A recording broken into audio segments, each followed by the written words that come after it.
Iran Israel યુદ્ધની મંદી બાદ હવે ગેસ સિલિન્ડરની અછતને કારણે રત્નકલાકારો મુશ્કેલીમાં મુકાયા।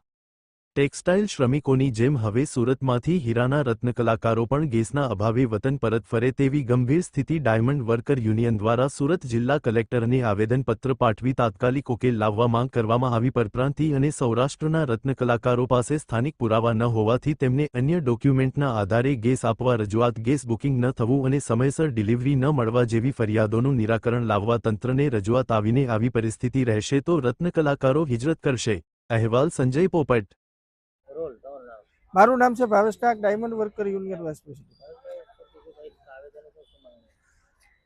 હીરા ઉદ્યોગમાં છેલ્લા 3 વર્ષથી મંદીના માહોલના કારણે જે લોકો પોતાનું ઘર ગુજરાન ચલાવવા માટે હીરા ઉદ્યોગમાંથી પોતાનો ફૂડનો બિઝનેસ ચાલુ કર્યો હતો, ત્યારે ઇઝરાયલ અને ઈરાનના યુદ્ધના કારણે જે ગેસનો પુરવઠો ખોરવાનો છે, કોમર્શિયલ બાટલા અને ઘર વપરાશના બાટલા પણ મળવા બહુ મુશ્કેલ થઈ ગયા છે। ત્યારે સરકારે એના જે નિયમોની અંદર ફેરફારો કરી અને ગેસનો પુરવઠોની અછત પડી રહી છે। ત્યારે હીરા ઉદ્યોગની અંદર અને ટેક્સટાઇલ માર્કેટમાં અસંખ્ય કામદારો અહીંયા કામ કરે છે। ત્યારે હીરા ઉદ્યોગમાં 8 થી 10 લાખ રત્ન કલાકારો કામ કરે છે।